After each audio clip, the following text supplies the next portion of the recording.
Hey everyone, what's up? Welcome to my channel. If you're new, welcome back if you're returning. Today I'm going to be doing a year-end review to sum up my year in 2022. I am so happy it's over, if I'm being honest with you. It's been a very difficult year, and I'm sure that's going to end up being one of the questions. I haven't really fully looked. I know there's 15 questions, so that's pretty much all I know. So I'm just going to jump right into it here, and let's just see what happens. Question number 1. What is one word to describe your year? One word to describe my year would be difficult, because it was a very hard year. I lost a relative. My grandpa passed away the day after his 90th birthday. It was a very, very hard thing to experience, as I'm sure you can imagine. And plus, like, I've had a lot of financial hardship this year. My car just died. There's so much. It was a very, very difficult year. And that's that. Question number 2. What is the best thing you did for someone else this year?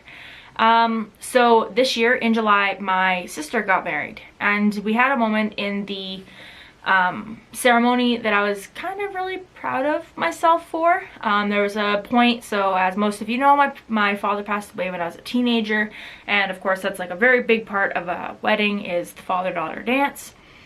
And so we had a special song planned out, and we were going to have a special request from my uncle, who is my dad's best friend, to dance with my sister, but the DJ kind of chose to skip the words that involved his name. And therefore, they announced this is going to be the father-daughter dance. Everybody just looked at each other because nobody knew what was going on. My sister was standing there by herself, so I got up in my floor-length dress. I marched around the table, I grabbed her hand, I dragged her to my uncle, I picked him up by the hand, I linked their hands and said, "You two need to dance," and I left. It was the most dramatic thing I think I did all year, but I was very proud of it because they got to share that moment, and my sister and I have talked about them sharing that moment for years. I was happy that that moment happened because of me. That was my what I did for someone else, because it was something that I kind of did for her, but it was also something that I kind of did for him. Yeah, not to sound conceited, but I take full responsibility for that moment happening. Number 3, what was your favorite movie of this year? Hands down, best movie released in probably the past 5 years, Where the Crawdads Sing. If you haven't seen that movie, you have to see that movie. It's available on Amazon Prime, I think. But I love it. Oh my gosh, I love it so much. Number 5, what was your most embarrassing moment of this year? Which is a little bit more in the negative light, which is okay. Honestly, I have had more panic attacks this year than I have had in the past 5 years combined. And it's embarrassing because I've had some of the worst panic attacks I've had in my entire life in front of relatives who didn't even know I had a panic disorder. So as you can see, or as you can probably imagine, that wasn't a fun time. My stepmom has now experienced one of my panic attacks, and my aunt, I had one at my grandpa's birthday. And so yeah, I tried my best to keep those under wraps. I always tried to keep myself in control when I was around them, because it's not the side that I like people seeing. But alas, and I know I shouldn't be embarrassed by them, but I am. And it's partially the embarrassment that makes the panic worse.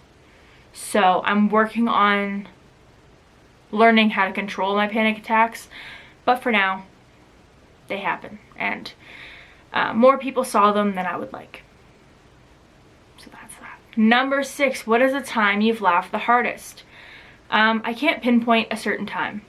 Actually, I can, now that I think about it. So my sister was home with this cold, and I went to her house because why not? Nobody wants to be sick by themselves.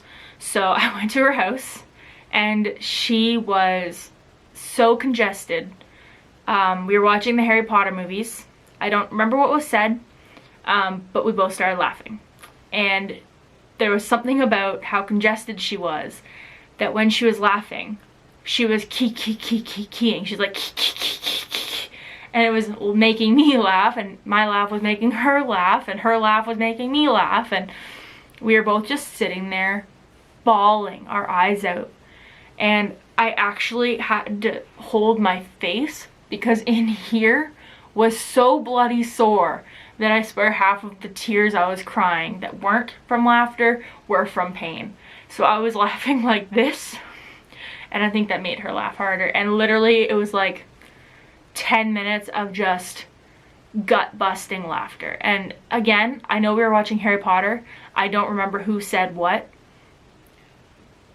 but it was said, and it was funny, apparently. Number 7, what is something you learned to do or did that you've never done before? So something I did that I never did before was I was the maid of honor at a wedding. That was weird.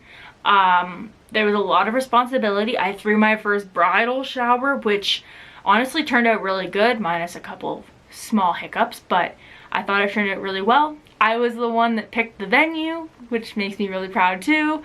I don't really know anything about weddings. I definitely only been to like 2 or 3.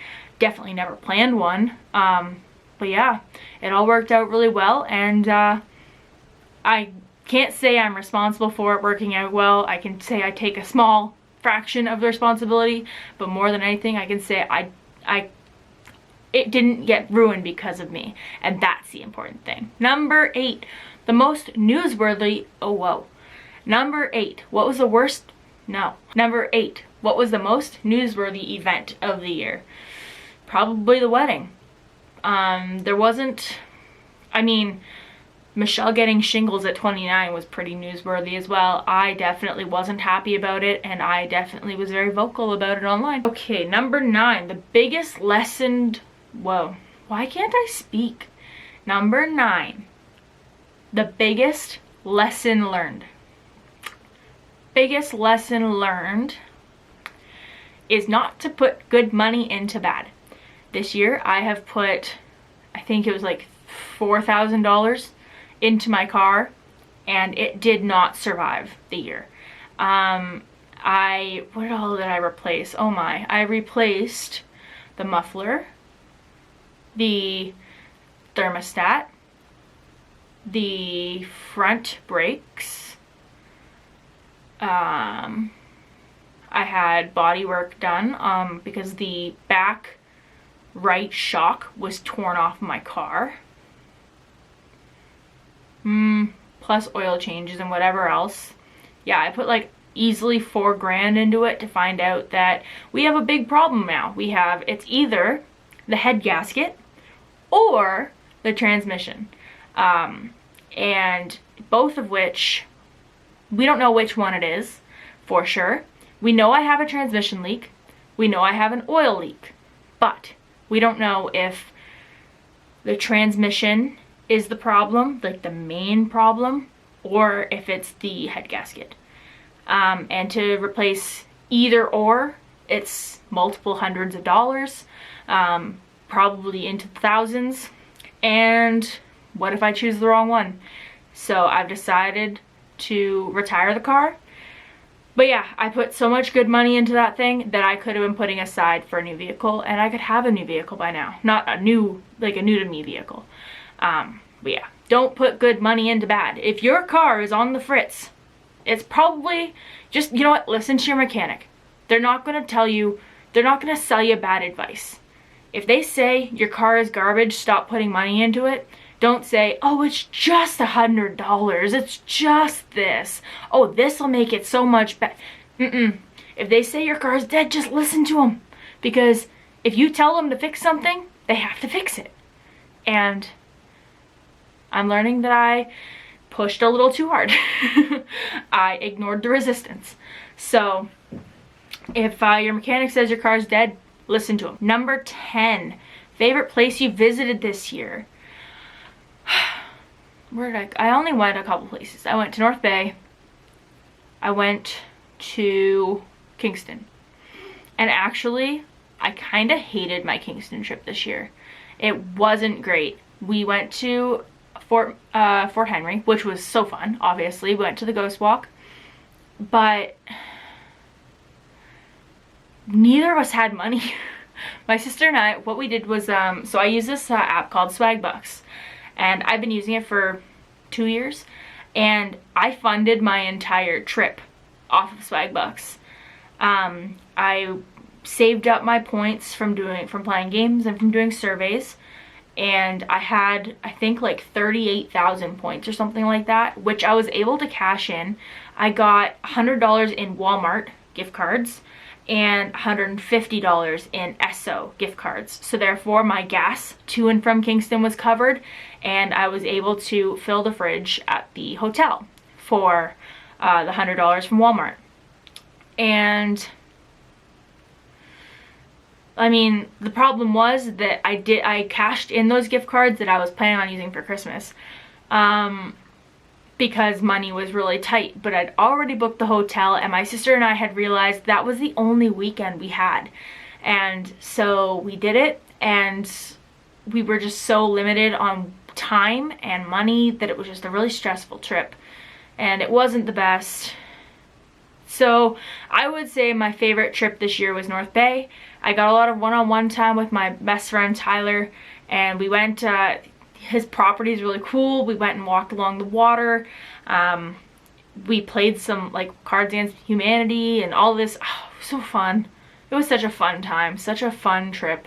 It was only a couple of days, but it was so fun. And we went back up to West Chesney Falls, which isn't apparently how you pronounce it, but that's how I'm going to keep saying it because that's how I like it. Oh, it was a really good trip. Wished it was longer, but my car made it, and I was really happy about that. That was in October, very shortly after my grandpa died, and it was honestly just like a really, like a much needed getaway. Yeah, so that's my answer. I almost forgot the question. I don't know if you guys noticed that, how I was talking about terrible, terrible, terrible, terrible, terrible, and then I was like, oh yeah, my favorite thing was. Number 11, most memorable moment or day of the year. July 2nd, when my sister got married. And I don't want to release the actual date, but I was really lucky that the day before my grandfather passed away, we went to his birthday party, and everyone got to see him, and, you know, it was just, you know what, looking back and being like, you know, considering, I looked at the day and thought, oh my gosh, I can't believe he's gone. And then I thought, you know what, I'm so happy I made the time to go see him yesterday, because nobody expected it to happen that fast. He was fine the one day, like the Sunday, and the Monday he was gone. And so that, yeah, that has to be my answer. Number 12, the best advice you received this year. Stop putting money into your car. I didn't listen to it, but it was really good advice. Number 13, an achievement you're proud of this year. You know, I did say it was a difficult year, and I have to say I didn't get a whole lot done this year. I'm gonna have to save that question for next year, and hopefully that next year I have an achievement. 14, reminisce on one great compliment you received this year. One great compliment I received this year. I was told this year that I have a way of making every cloudy day seem bright. And that was told me by somebody at work. And I still don't know if I fully believe them. But if they said it, then it can't be all like a lie. But I will say, like, when I'm at work, I do go out of my way to not seem like I'm having a bad day, because I do believe that the energy you put out is the energy you will receive, and therefore I try to, you know, make a joke out of everything. And, you know, when I see somebody in the morning, I'm like, hi, how are you? How's your day? How's your weekend? You know, I try to be very upbeat and I try to be friendly. Oh, I also got a really good compliment on the speech I wrote for the wedding, and for a poem I wrote at my grandpa's funeral, or for my grandpa's funeral. So I guess I got good compliments on my writing skills. I don't know. I don't really, it's easier to remember something mean that someone says than it is to remember something good, because it generally outweighs. But yeah, I'll stick to those things. That was a very awkward moment. Okay, and number 15, what or whom are you most thankful for this year? Okay, well, first of all, I'm thankful for like my family, because, you know, they've made me feel, like I said, I had my first ever panic attack in front of a family member this year, aside from my mom and my sister. And they made me feel like I wasn't as much of an outcast as I thought I would be. You know, like once you tell somebody you have a panic disorder or something like that, then they kind of generally walk on eggshells around you, which I've experienced all my life, and I thought that it would get worse with my family knowing about my panic attacks, but it didn't. Actually, I learned how supportive they are, and so I'm really thankful for that, and I'm thankful for their understanding, or for trying to be understanding. I'm also very thankful for my sister, because she, you know, she's always there for me, and she's family too, obviously, but she's a different kind of family.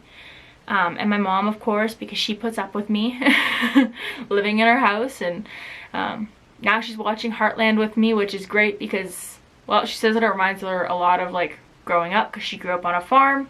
Heartland is a show that was filmed in Canada. There's like 16 seasons, and in a matter of 2 or 3 weeks, I'm on season 8. So I've been really into that, and she's been watching that with me lately. I'm obviously always thankful for my son, because he is my miracle baby. He's always gonna be, you know, like my world is just easier with him in it. I don't know if that makes sense or not, but my world just, it's like point of life is easier to find when he's in the picture. And you know, I was having a really hard day a couple weeks, about a month ago, I guess, and he doesn't see me cry. I go out of my way to make sure he doesn't see me cry, but it was a very hard day. He saw me cry, and he grabbed me by the hands, and he walked me into his room, and I laid down in his bed with him, and he played with my hair until I fell asleep. And he's honestly he's like the best kid, you know, and he doesn't ever, like, he's never really had to go out of his way to comfort me before, but knowing that, like, if he sees me having a bad day, he's going to try to do something to comfort me, like, he's so sweet. Like, he's easily the best thing that's ever happened to me, probably the best thing that's ever going to happen to me. So that's that. Anyways, I hope you guys enjoyed this video. If you did, please remember to give it a thumbs up and subscribe if you haven't already. What was the best movie you saw this year? Yeah, let me know in the comments the best movie that you saw this year, and let's start a conversation. Thank you guys for watching. I'll see you guys next time.